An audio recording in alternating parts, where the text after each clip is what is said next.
I'm Joanne Swensrud. My company is called Know It Sooner Computer Training. Some of you I've met before. And my website is there. My contact information is there. This session will be recorded and put on my YouTube channel later. I'm going to ask a couple of things from you right at the beginning. Um, if you want to join the uh, YouTube channel, please go ahead and do it. Check out our other events. These are all available on our website. And there's some Excel courses in January and February. That this is more of an advanced course. Those ones, and I don't mean to scare you away by those. I'm hoping that I don't scare you away. People with beginners Excel skills today will be able to get some things out of the session. Um, if you're wanting to slow it down a little bit, then I am doing some slower, I shouldn't say slower, some more beginner courses in January and February, and then an intermediate course like that will contain all the stuff that we're using today. And much, much, much more. So you can check those out. There's some specials right now, cheaper if you register by the end of October. So you can go on my website and find those out. We do monthly lunch bites, first Thursday of every month. Just get rid of that. I thought I would throw a cough drop in first because I got a little tickle. Anyway, leave us some reviews, please. If you like these sessions, please leave us some reviews. Okay, what are we going to talk about today? We called this filtering fun, and it is fun, I think.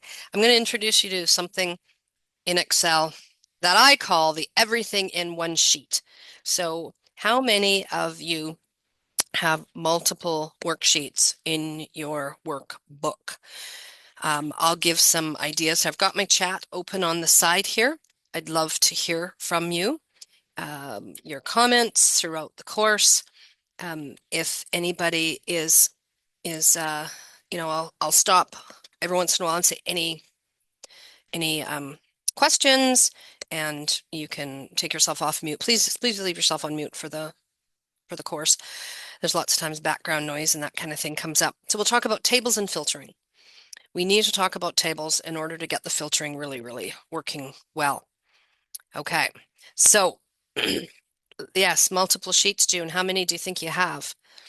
I'm going to bring up one here and I want you to see if it looks familiar to you. So let's say that I am I don't know, what am I? Maybe I'm a salesperson and I'm going around. I go to Red Deer and I go to Calgary and I go to Lloydminster and I have to come back here and report how maybe I do a monthly call to my clients or something and I have to do an expense report. So isn't this great? I've got one for January. There's all the places that I spent money. And then there's one for February. How many of you have something like this going on? I think June already said she did. Mike says dozen sheets. Yes, yes, yes, yes.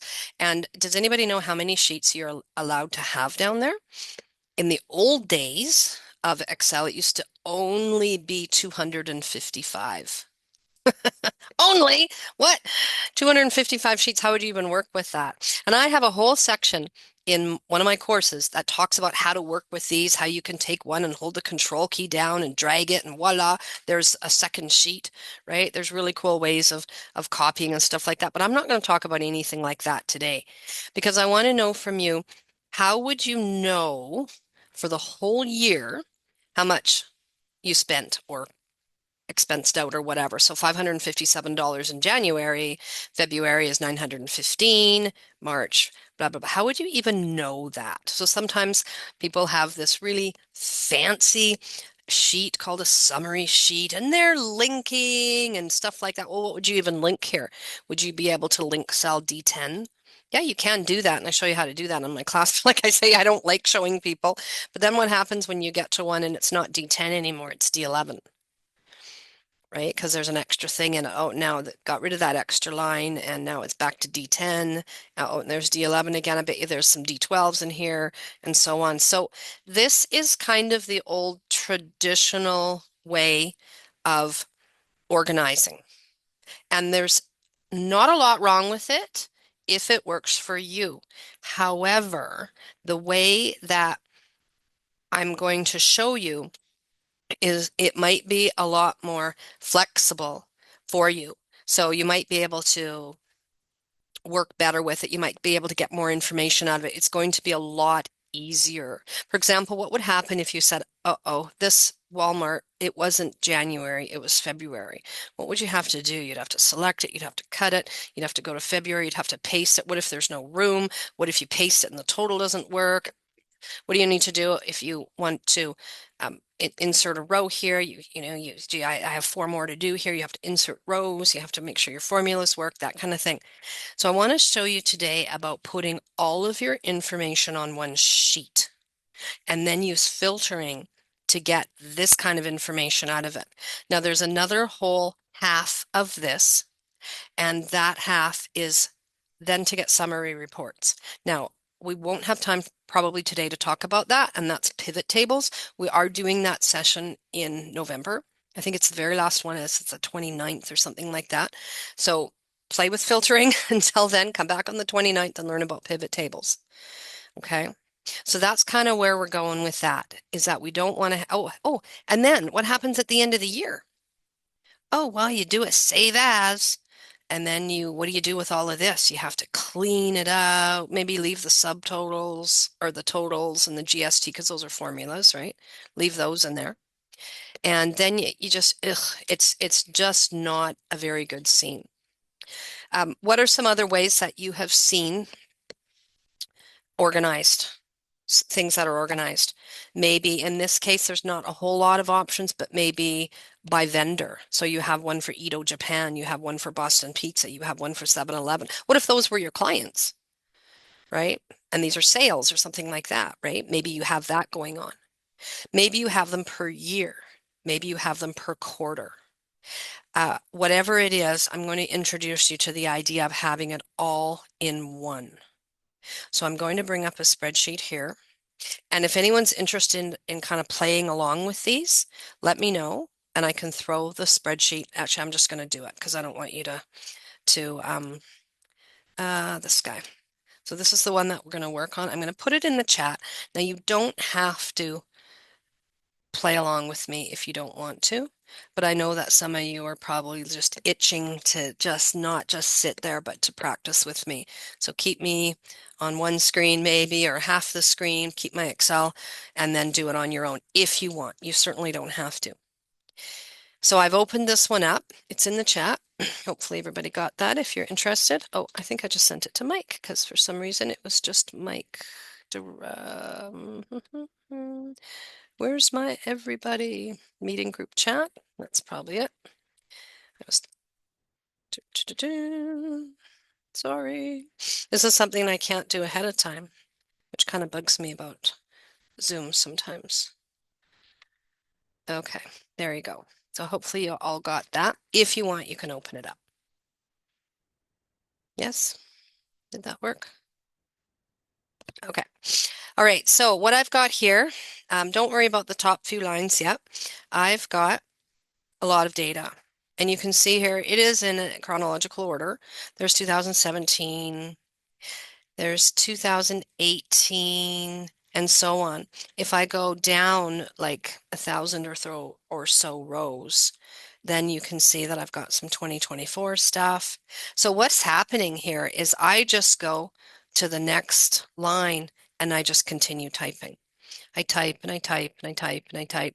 And how many rows do I have in Excel? Anybody know how many rows in Excel? Will I ever run out of rows? So in 10 years, when it's 2034 and I'm still typing my stuff in here, am I going to run out? Well, if I've only used 2,000-ish rows in this many years, probably not. You have over a million, like 4 billion. Yeah, not quite 4 billion, but you have over 1 million. And then, if you have a million expenses, then maybe you're spending too much. I don't know. Anyway, what I'm going to do here is I'm going to show you how you can get good information. Because with that last spreadsheet, you're probably thinking, well, the reason that I have it in separate sheets, Joanne, is because when I'm in February, I don't care about January anymore, right? And you want to be organized. And I get that. So what we're going to do is we're going to filter out the stuff we don't want to see, but it will be there if we need it. So for historical purposes, right? So if, like I was saying before, how much did we spend at Boston Pizza? We're going to be able to do that. We're going to be able to filter by Boston Pizza and see an amount. Or how much did I spend in January of 2017? How much did I spend in quarter one of 2017? How much did I spend in 2017? How much did I spend in 2017 and 2018? Oh my gosh, like the reports are going to be crazy here. The first thing we're going to do is we're going to do a control A. Control A does is it selects your current region. Now I'm in the middle of my data and I didn't specify that first. So if you're sitting up there on A1 and you did a control A, you're going to get something different. If you're sitting out here in the middle of nowhere and you do a control A, you're going to get the entire sheet. Don't format. Don't hit, Calibri 12 or something right now because your spreadsheet's going to go in space because you're selecting all those 4 billion cells. It probably is 4 billion, not rows, but cells. Okay. So you're going to click in your data somewhere. I'll probably say that a few times today. You're going to go Control A, and I'm just going to quickly scroll down, and you can see that it automatically selected everything. So even if you don't do anything with filtering or tables or anything today, you've learned something. Control A, I'll do it up here. It selects its range. So that's really cool. Why did it do that? How did it know? It uses really good use of blank rows and columns. So row 7 is blank, and it knows that the stuff, the first 6 rows, is not like row 8 and on. So that's one of your little rules, is to make sure that you don't have any blank rows in your data or don't have things touching that should, oops, that should be not touching. If I do a Control A now, oh, it thinks that that stuff at the top is part of my list and it's not. And that's really going to cause us some grief later if it thinks it's all part of our list. How many of you have seen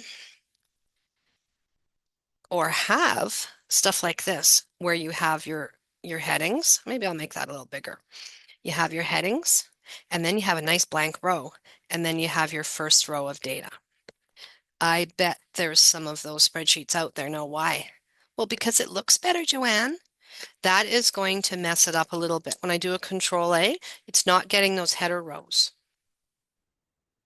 It needs those header rows. It needs to know that this is called date, and this is called vendor, and this is called debit, and so on. It needs to know that. So don't have any of those, but it doesn't look very good. Okay, make the row higher and then take and select these guys. And there's a button up here, top, middle, or bottom. And bottom is what it was on. So you want probably this one. Make it look really nice. You can go in and do a nice little shading on it. That's why I like that middle one rather than the top. I think that middle one looks nice. And what's nice about that too is if you decide to make it bigger or smaller, then it's still centered from top to bottom. So that's what you can do. If you said, oh, I want a GST column, you have to be right beside it. You don't want to go over here and say, I want to figure out GST. It's not going to pick it up.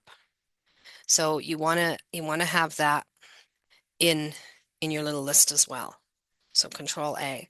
So it needs to know a little family. So once you've fixed your list to kind of conform to those rules, then we're going to go up to Insert Table. Rest my mouse for a minute. It says Control T. So that might be your new favorite keystroke. Sometimes when I teach this class, people go back and they send me an email. Oh, well, I've just spent the afternoon making all of my spreadsheets into tables. Control T, right? Control A to fix it, to see what's happening. Oh, I have a blank row or a blank column. And then Control T to make it look nice. This is going to bring up a whole bunch of things. So when I go Control T, it does exactly the same thing as it just selected. and it says, where's the data? And I'm like, well, I was in a good spot when I did the Control T, so it knows A8 to E 2003, and my table has headers. Remember how important it was for us to have headers at the top? This is why it needs to know those, because watch how differently it's going to treat row 8. I'm going to click OK. It treats row 8 differently. Row 8 looks different. Column E looks different too. I'm going to delete that for now. I'll add it back in a bit. So it looks different. You've got these little filter things on there. That's what we're going to talk about in just a few minutes. It's got so many more options on it. It looks nice. If I click in the middle, not in the middle, but in my data somewhere, and I go up to table design, I've got a whole bunch of options. If you want orange for the Oilers, who you might not be willing to admit you're an Oiler fan these days. I don't know. It's early. But you can go in and you can make them different colors and that. My top row's not changing because somebody probably went in to this spreadsheet and specifically made it a color. They selected it and made it a color. So I took the color off, which actually brought color on, if you can believe that. So these are all in Excel. These are all in Excel. Now, if I go to the very bottom, drag, drag, drag, I see I see two things. I see a thing on the bottom right-hand corner. Do you see that? Let's zoom in a little bit more. This little guy means that this is the last bottom right-hand corner bit of data in my list. So later, I'm going to go here and I'm going to put April 29th in, and my list is going to automatically expand. And we'll try that later. So that's what you get from that. You also get something else. So if I'm just sitting up here on A1 and I scroll down, what happens to my headings? So like, what is this column? Oops. What is this column? Column C. Like, is that GST? What is it? I need my heading. If I click in the middle of my table somewhere, those headings automatically come down. Anytime you guys think something's really cool, please put it in the chat. Wow, that's amazing. So that's really cool. It does a freeze panes on its own. So you automatically have that going on. I'm going to go back up to the top. If I wanted to do something like change the date format, wow, I have so many dates, blah, blah, blah, drag, drag, drag. Man, that's so much work. Maybe I'll just go up here to A. That's kind of a bad practice to get into because although it does a nice job of grabbing all of our dates in our list, it also grabs a whole bunch of blank ones. And that's something that you should probably never do is format blank cells, especially with this date format. Because if you ever had it where you go and you click on a cell and you type in like 1,000 and it gives you February 27th, 1952 or something like that, that's because somebody has gone in and formatted that cell as a date cell. So it's sitting there expecting a date and it translates numbers into dates because dates really are just numbers, but they're formatted nice. So, she's not going to let me do that. And this is way too much work to do that. So guess what? You like this idea about that black arrow? Okay, watch this. I'm going to go to the top of the date. Just leave my mouse there for a second. Do you see that same black arrow? Click. Guess what that did? I'm going to scroll down. Guess how many cells that did? 2,000. It grabbed all 2,000 of my rows. Isn't that cool? So I would be able now to go in. I never like the date ones that it comes with. So I always go to number formats. This is just a little extra that you're getting here. I usually don't even like these guys that are in here. So I usually go to custom and I usually put my own in MMM space DD space Y. Look at the sample up here. January 04, 2017. I like the 04 because the DD because it lines up nice. So wasn't that easy? That was pretty cool. So you could do that with other things too. You could say, I don't want the dollar signs. I'm going to make it comma. Oh, change my mind. I want the dollar signs. Oh, I want to make my categories centered. You know what? I don't go to the bottom for very much. Only time I go to the bottom of my list is to type new stuff in. So those are some things. You've also got one on the row. Over here, if you go over to the 10, it goes all the way over, like 65,000 columns over. If I go just to the left-hand side of the cell, look at that. And this is actually really handy because sometimes people have stuff going on over here. This was updated on October 11th by Joanne. Know it sooner, right? Whatever. They got a bunch of stuff. Notice how I skipped column E because I don't, this is not part of that list. But this is nice because if I wanted to delete this row, if I go like that right on the 11, uh-oh, it's going to delete that text. But if I go here, it just grabs the table row.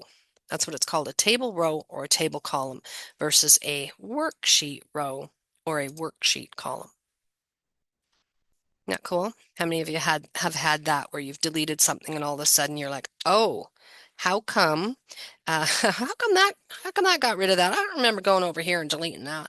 Well, that's why, it's because you got the row. And most of your spreadsheets are probably wider than mine is only 4 columns, but I wanted to keep it kind of simple. Okay, I'm just going to delete that for now.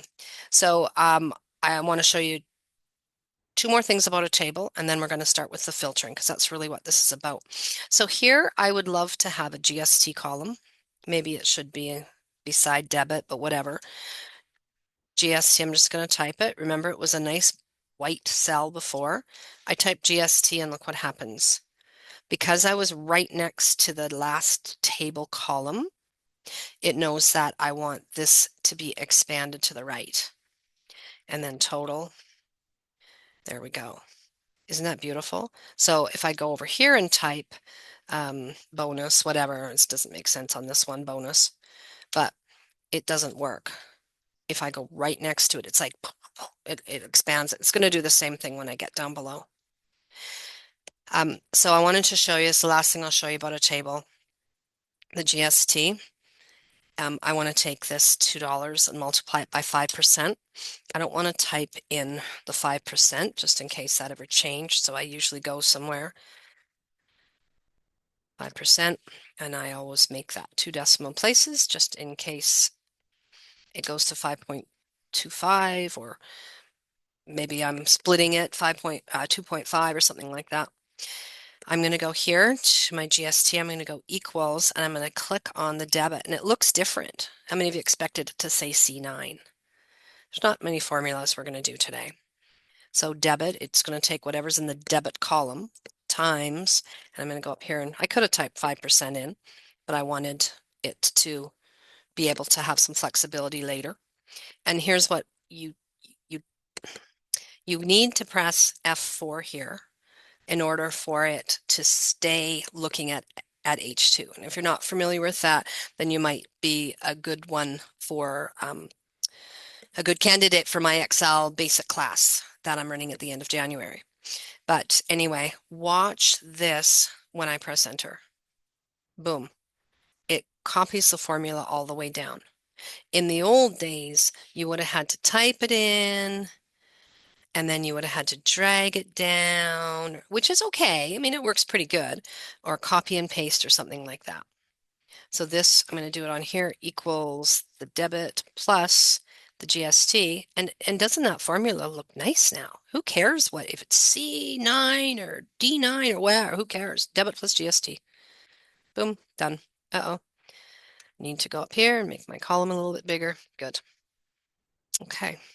So that's a bit of an introduction to tables. Any questions? How's that? Did anybody learn anything? Mike likes Control Z.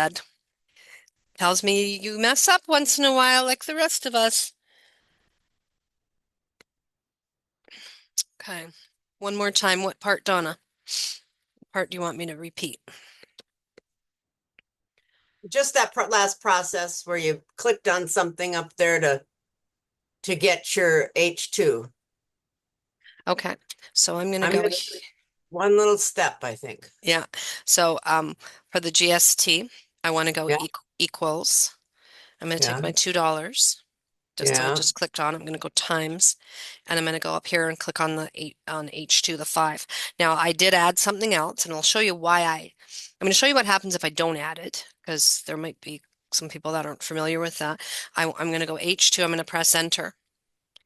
Does that look like it worked? Maybe it worked for the first one. 10 cents is Uh-huh. 5% of $2. Yeah. Why didn't it work for the rest of them? Those dashes are zeros. Because Oh, if I look at the rest of them, so the first one, look on my formula bar here. It says debit times H2. Perfect. I go to the next one. It says debit times H3. Well, there's nothing in H3. And sometimes I like to double click on it because then it highlights which cells it's talking about. uh-huh. It highlights well, it highlights the debit 101.44, but it's looking here at H4 now. And this one's looking at H5, and this one down here is looking at H10. And if I get down here, this one is looking way down here at H75. Ugh, I need it to always be looking at H2. So I'm going to go back here and I hit the F4 key. And if you're on a laptop and F4 is not doing anything to you, you might need to go function F4. And all that does is it puts dollar signs in. So in a pinch, and maybe June, you said the F4 is new to you. Maybe you knew about it, but you were typing the dollar signs in. Or maybe it's a new concept to you. I'm not sure. Doesn't matter because you know it now. But all it does is puts the dollar signs in, and then that tells Excel, oh, she doesn't want the H2 to go to H3 or H4 or H5. Usually you do, right? Usually we kind of want it to do that, but not here. So we're kind of locking it into that cell. So we talk lots about that in our level 1 course. So lots about it. We have like a whole session on it where you get to practice it. And the beauty of it is then you can go up here and you can say, well, maybe we're having a sale, 2.5, or Donna, you don't have GST, but that's one of our taxes. You probably know that already. I don't know, but it could be anything. It I could be figured that one. yeah, yeah. It could be a service charge, or it could be an interest rate, or an exchange rate. And it doesn't have to be a percent. It can be a dollar amount. It doesn't make sense probably in this case, but it could be a dollar amount. Maybe you're adding a service, $20 service charge or something on. Anyway, good. Okay. All right. So this is good stuff, I think, so far. So we've got our information here in a table. Um, and if you go back and you say, well, I don't really like all those colors and everything, you can go to table design and you can go up here to the very top one and you can say none if you want. And it's still a table. It's still got all that functionality that we talked about, but it just doesn't have all the bells and whistles. And I asked somebody, they asked me that one time, how do I get rid of all that? And I'm like, oh, why do you want to get rid of it? Because I have a printer and I don't want to use my extra color printing. I print this list out all the time. Then do that, right? So you can do just about anything. You can have your cake and you can eat it too. All right, well, this is the fun part, the filtering. And we're going to get to the totals up here in a moment. If I just want to see my fuel charges, I go to category and I can see one of everything. I know I have at least one bank charge, at least one courier, at least one fuel. Well, I can see two right from there and two bank charges. But this is even people just stop right here and say, oh, neat. Oh, I did buy some tools. Oh, neat.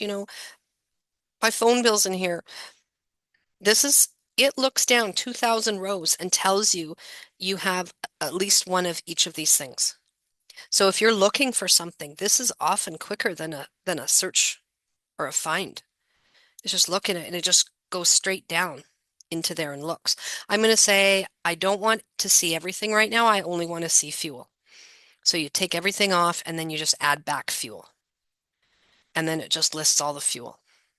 The numbers on the left-hand side are now blue. And on the bottom left-hand corner, it says ready 1,071 out of 1995 records. And I could do things like go grab my nice little, well, let's work with debit, my nice little arrow. I can click on that and I have grabbed all of the debit expenses for fuel. And how do I know how much that is? Does anybody know? Anybody can add that up in their head? Can't even see them all. I want you to look down here, bottom sort of right-hand side. I have some information there. I see it says sum $73,594.97. I see that there is 1,071 of them. And I can see that the average expense is $68.72. I don't know how up to date that is these days, but it is what it is. This is back from 2017, so it's a history. Now, this isn't all the expenses. This just lists what has been, what we can see. So what was that number? 73,000. So I'm going to clear my filter from category. I'm going to see everything again, and I'm going to go in and say bank charges. And I didn't have to clear it. I could have just went straight from fuel to bank charges. I'm going to select my debits. Oh, they're already selected. Are they? I don't trust it. I'm going to try it again. Now it says 3,479 total. So by filtering and then clicking and looking, that is a really fun thing.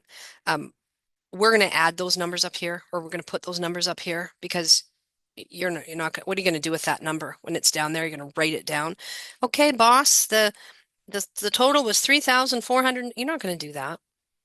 You're going to want it here. So we're going to do that in a few minutes. So that is just real basic filtering on a text field. You've got some text filters. We're going to use a different one for that. Vendor. So how many of you have had data that has been typed in inconsistently? Me. Did I do it? Maybe. Did it come from somewhere else? Maybe.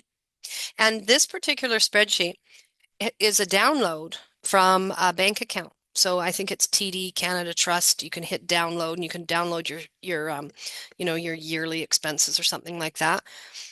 And that's what happened here. That's why it kind of looks kind of funny. Hughes Petrolia, not petroleum, Petrolia, and gas bar 1769. There's probably gas bars 1842 or something like that, right? Really silly, silly names.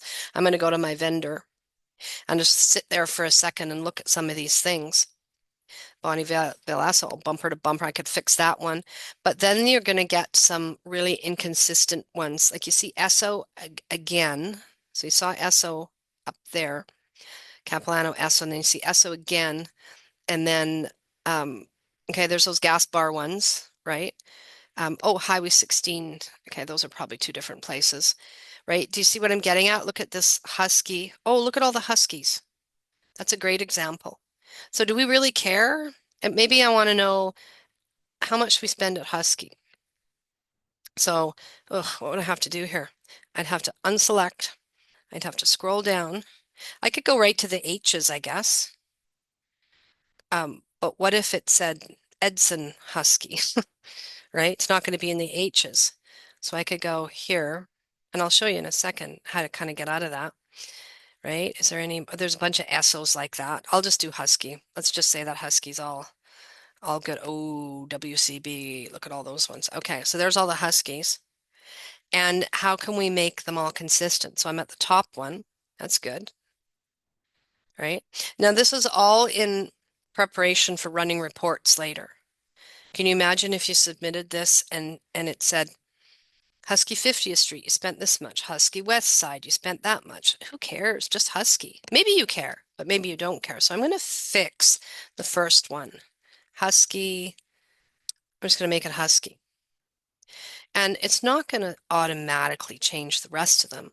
I can either drag all the way down to the bottom, or I can go to the first one, and on that bottom right-hand corner where I was just doing the dragging, I can double click. Thinks about it for a minute, and it goes down all the way to the bottom of my little list. Isn't that cool? So it didn't do it automatic. I wouldn't have wanted it to do automatic. on the side here, sometimes people are all freaked out because look at the first one was row 27 and then the next one was row 40. What do you think is happening to the rows in between, like row 28, 29, all the way up to 39? Do you think they all say Husky? If they were hidden, if you right click on hide rows, maybe, but because you filtered it just for Husky, they're like put over here somewhere. They're not being affected. So I've just really helped out my spreadsheet. I'm cleaning my spreadsheet basically. Filtering is great for that. I can go back into here. I can say clear. I'm going to go in there again and I'm going to go Husky. I'm just going to type it. Husky. Oh, I missed two. Look at that. Now maybe it said Husky dog grooming. I don't want that one. So you got to be a little bit careful with it, but Fawcett Husky and Grassland Husky. So I'm going to bring those ones up. I'm going to fix those ones too. Double click again. The top one happened to be a good one. So you can fix all those. You can get an idea of what was typed in and you can fix them. So let's do Esso. Esso. Those ones are all over the place. Look at that. Bonnieville Esso. There's not even any, or one under E for Esso. Okay.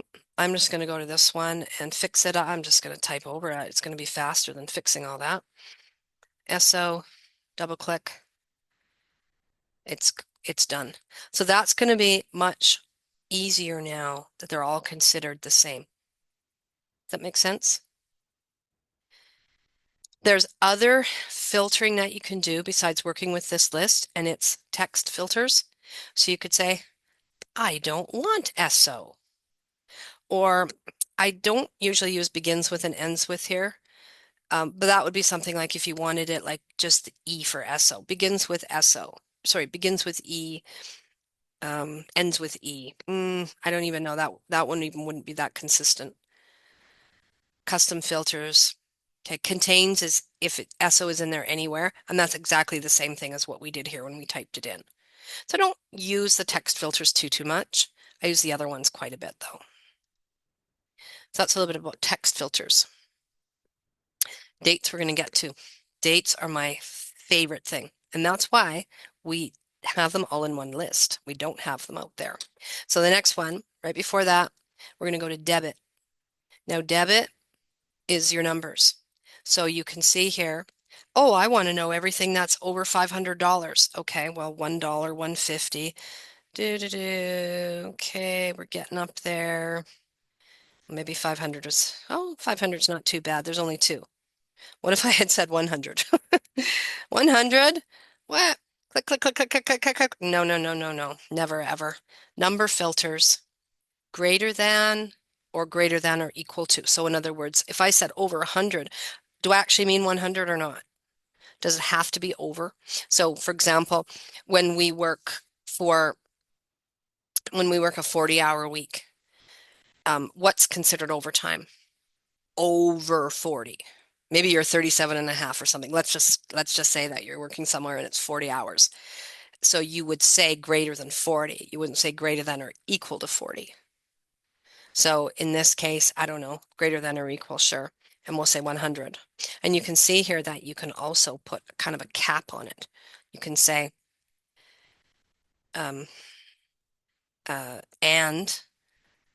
less than 500 or something like that. And so you can do ranges. So that's pretty cool. So we'll just do greater than 100. Okay, I needed to take that other thing off.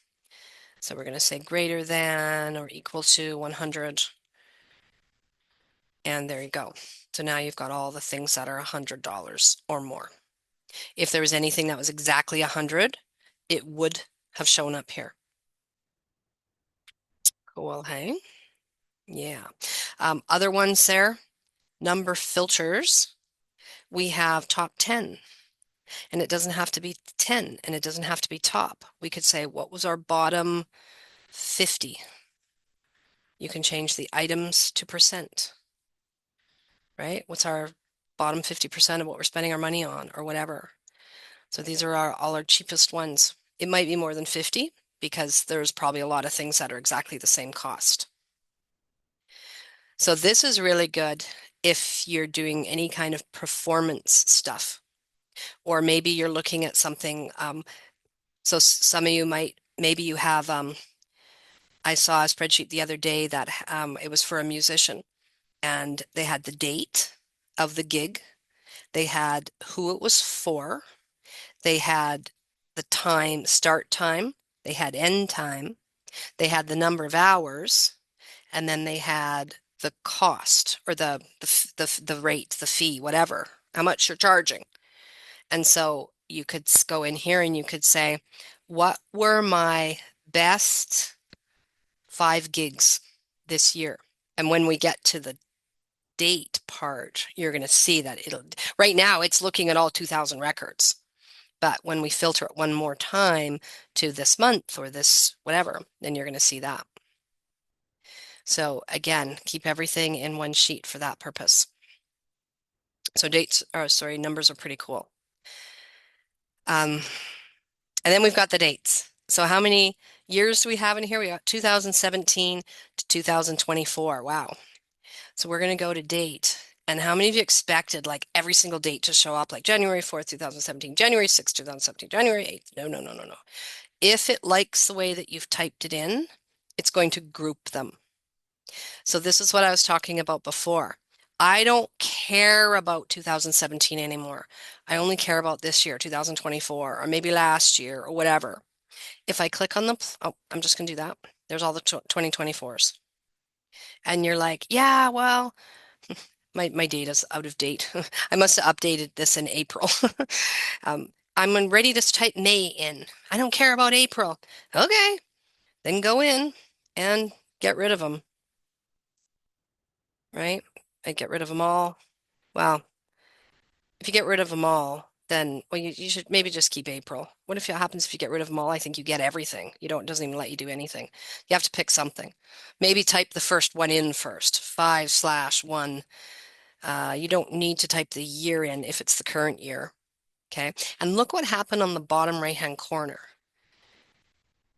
That little guy, it expanded our list. No inserting, nothing. You just go to the very next one and you just type it in. I love that about tables. That's a table thing. And then you'd be able to, next time, you'd just be able to go in here and say, okay, I don't want to see April anymore. I just want to see May. And there's May. So you could sit there on May. Every time you go in here, all you see is May. And then when it becomes June, you put your first June entry in, then all you see is June. So for that musician spreadsheet, you'd be able to just say, what do I have coming up in May? What do I have coming up in June? If somebody says, hey, can you send me a list of everything that you've got coming up in a specific month, maybe April and May, you can do this. Oh, there's an easier way, Control A. Control A again to get the headings, and you could copy and paste this. You could screenshot it, right? There's my list of events for the next 2 months. Who cares about stuff? Maybe you care about stuff that happened previous, but if you're giving this information to somebody, here's a list of our events.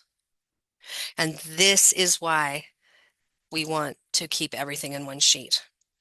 You can even be more specific. Maybe I just want the last half of April. Okay.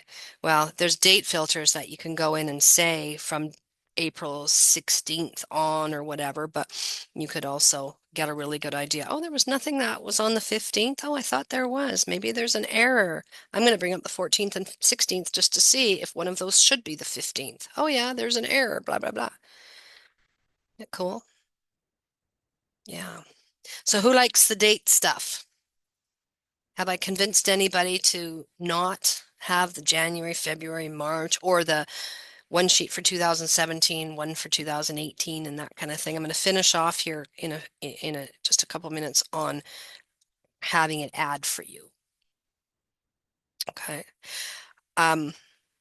Last idea that I will give you about filtering. Oh, sorry. Two more things about that. Date filters. This is so much fun. Remember I was talking about this month and last month and things like that. Look at, you've got that in here. Now, it's October, so I'm not going to be able to say next month, this month, or last month. or even quarters. I can't really do because my data's too old, but I could say this year, show me everything for this year. Look how fast that was. And I do have some spreadsheets where I go in here and I say, what do I got happening this month? If you want a um, specific, you can go between. So if you wanted February 17th to October 11th, you could go in here and say between. You can do just about anything you want here. And some people will do that because they want to know, oh, it's that was our busy time, or that was when so and so was here, or that was when I was on vacation, or something like that. So the date filters, these are little hidden gems that people don't know about. One that I used to, when my kids were little, 100 years ago, I used to do the snack calendar for kindergarten. And I used to have all the kids' names and birthdays in there. And sometimes just the way that it worked is that there could be two kids born in February, but one was born in a different year. So think about clients, think about family, think about employees. And people, anybody here in HR will love this one because you probably have a spreadsheet of all of their start dates and maybe their birth dates. So you could say, okay, it's October. Who has a service um, award day, a service date, anniversary? That's what I'm trying to say. All dates in this period, October. And so it will bring up all the October transactions. It doesn't matter. This isn't very good for reporting on, how much did we make in all of our Octobers? Maybe it is. You could do a pivot table for that to compare all your Octobers if you wanted. But this was good for my little birthday list because it would bring all the Octobers up. So this would be also good, like I said, if you have the you know, the date that they started or birthdays. Bring me up all the Octobers. Yeah. So tons and tons of stuff in there. Okay. An idea for you as well. Sometimes people will have another sheet at the bottom. Let's say with the employees again, maybe if the employee has left the company, I don't want to see them. Then have something like this. Have something, you have 16,000 columns, you guys. In this example, maybe I say paid or not paid. So when I pay it, let's say I pay it today, that's a really old bill. Control semicolon is today's date, and I press enter. And I haven't paid this one, but I paid this one yesterday, 10/10. It needs some help with formatting, doesn't it? Format painter. There you go. Perfect.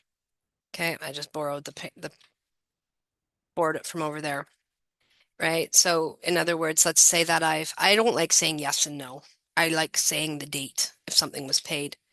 And so what would you do? I don't want to see this anymore because it's paid. Or in the other example with the people, I don't want to see them anymore because they're not here anymore. So then you would create something like a status column. And maybe you would say inactive or T for terminated or M for maternity leave or S for sick leave or S for seasonal. I don't know why I said SS, seasonal. You could type it in there. Or maybe you have temporary and permanent staff, right? Anything that stops us from having the different sheets at the bottom. Temporary, permanent, temporary, right? Oh, somebody switches between permanent and temporary. So easy to change. You don't have to move them between sheets or anything, right?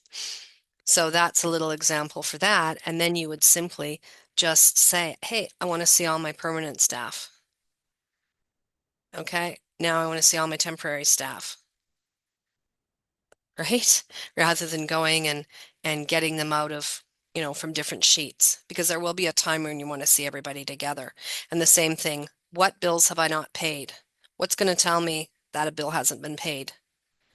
Blanks. So for me, if I have paid it, I put in a date.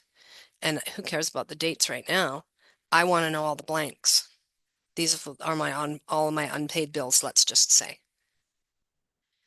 So blanks is very powerful in here. You can use it to do that. So any way that you've been putting the different sheets in, consider just having a column for that. Okay, real quick. Total here. So there's two totals that I want to talk about. One is just your ordinary sum. I always click at the top. So we'll sum our debit column. We can click at the top, we go to auto sum, and we go down here where it says debit, and we click on it. So it says, do you want to do a sum of table 2? That's the name of this table, the debit column. Yes, I do. Thank you. So $431,000. Cool. Good. Now, would you like to do an average? Sure. So I'm already in the right spot. I'm going to go to auto sum. I'm going to go do average. We do all this in our level 1 class. Did I mention we're doing a level 1 in January? Debit 216. And you could go and do the whole thing like that. You could go minimum. What's the minimum expense that we did? $1, really? What's the maximum of our debit? Well, and then how many?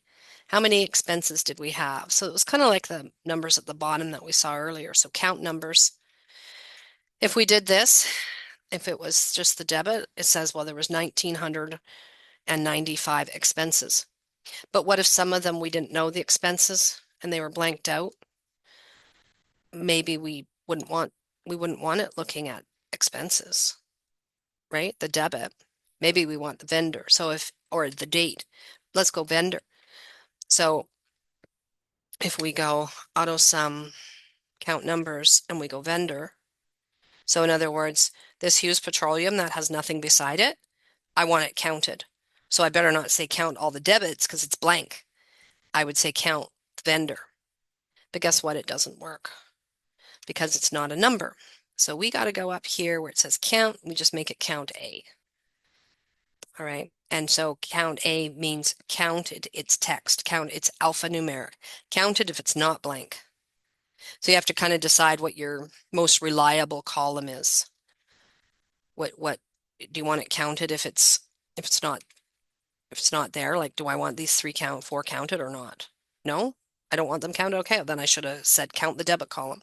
Yes, you do want them. Okay, count the vendor column because it's probably always going to be a vendor column. All right, I'm going to go to total here. Oh, I am going to filter this. What should I filter it by? Let's see how much I've spent at 7-Eleven in 2024. Oh, interesting. I've spent $428,000. Wasn't that the grand total? Wasn't that the grand total? I don't think that is calculating properly. And I can double check it by selecting and looking down here. It's only $602.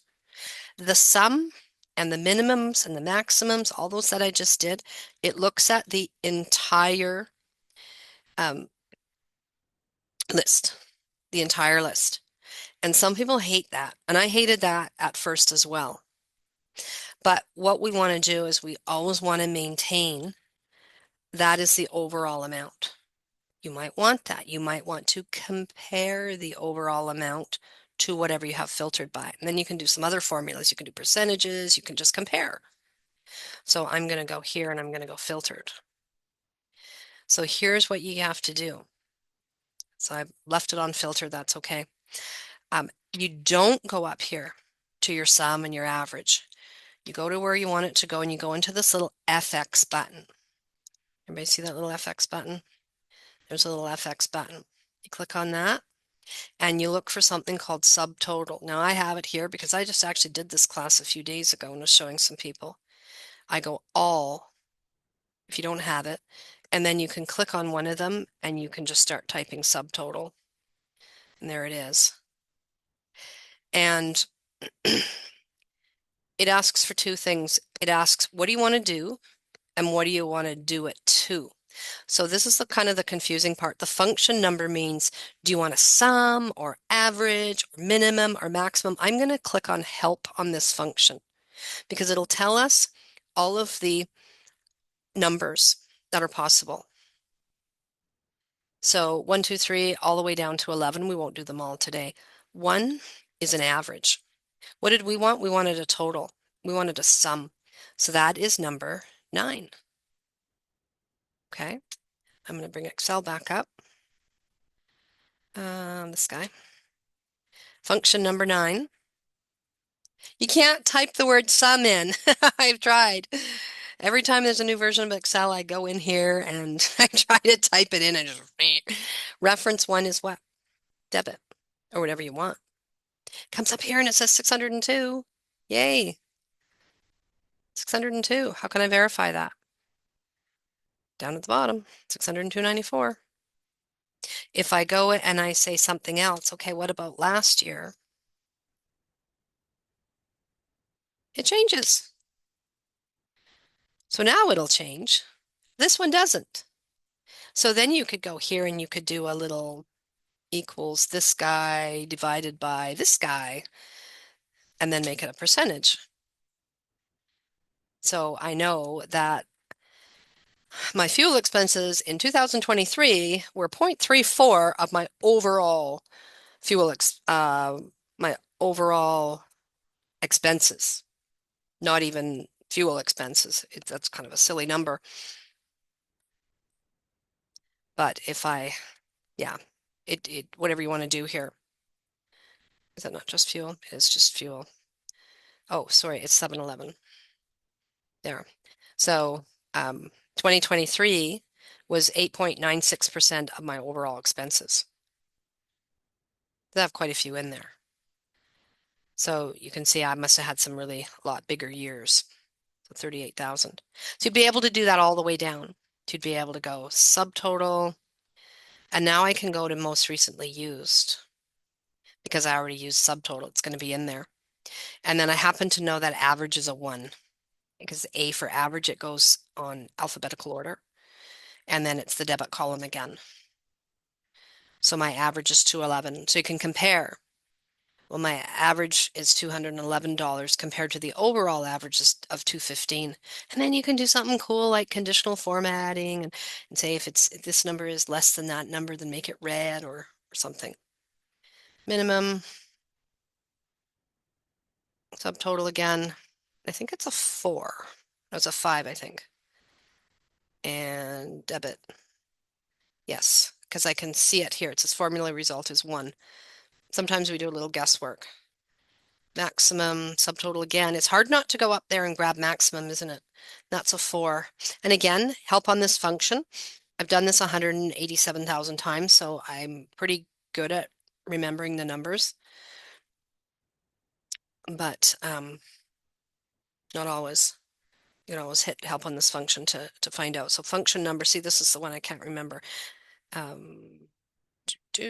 So I want a count A, and that's a 3. That's a 3. Those are the ones I always forget. Should just, well, it's hard to, I guess I could have just tried it. And then this time I want vendor. I should have tried it because if it was a 2, it would have given me a 0.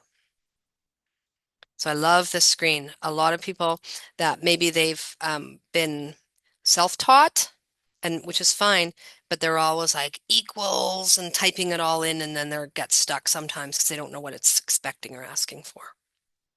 So sorry to that was a little bit fast. You can rewatch that back if you want. And I know it's I'm gone over by a minute, but are there any questions in any of that? Have I convinced anybody to put their stuff all in one sheet? And some people don't even have this column.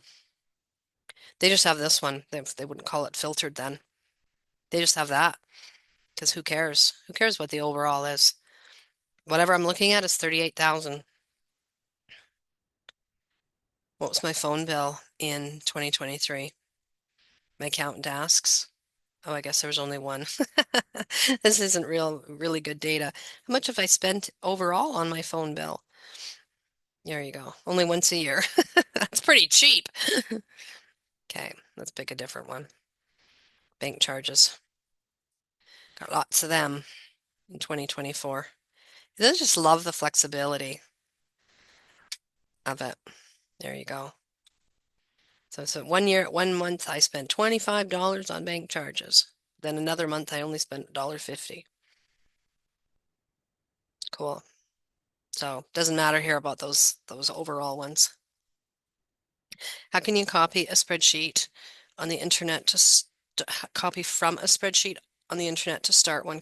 Have you tried copy paste on that and keep the link so that the information changes?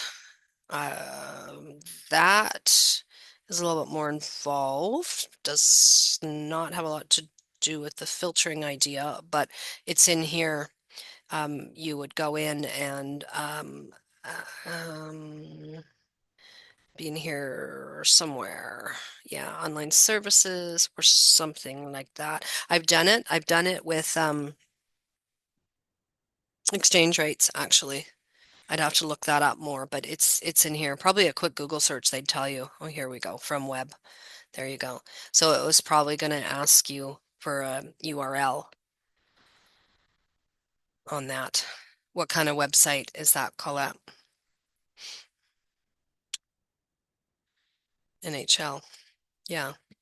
You could try it. You could put the URL in there and see what it does. It'll look on there for a table. Yeah. That's good for hockey drafts. Experiment with that. Anybody else have any questions? Comments? Please, if you found any of this useful, uh, come to other Free Fridays. Well, somebody once, and they probably got the time zone wrong. Usually when people come in at the end of the session, they've got the time zone wrong. Um, uh, join my YouTube and come to some other sessions and leave me a review. We go much slower in the other courses. So I've got Excel courses in January and February, and like I said, there's special rates on early bird if you sign up before the end of. Actually, I think I might have said the end of November. Yeah, I'll change it to the end of November if it's not already. Awesome. Hello, Cynthia. I think you might have gotten the time zones um, wrong because we're just finishing up here. We're Mountain Time. It was 12 o'clock Mountain Time, so I'm not sure where you're coming in from, but I'm most about ready to say goodbye to all these lovely people and thank them for coming. You can stay on for a minute, Cynthia, if you want to chat. Yeah. But thank you, everybody. And everyone can watch on YouTube. Please go in and subscribe. I'm really appreciate that. If it's fairly new website, or sorry, fairly new. I've got a whole bunch of stuff on there, different things, how to change your Zoom background using PowerPoint, if you can believe that. Got a lot of information that are already on there. Some of you have already gone on and watched some things and subscribed. So thank you for doing that. Okay. All right. Well, I'm going to shut off the recording here and hopefully you can go to work right away and practice some of that stuff. Try to copy and paste your data into one spreadsheet, and you'll have to put some kind of column on it in order to tell it to stop, so that it doesn't all just go into one, but then you can work with it much easier. Thank you again for coming.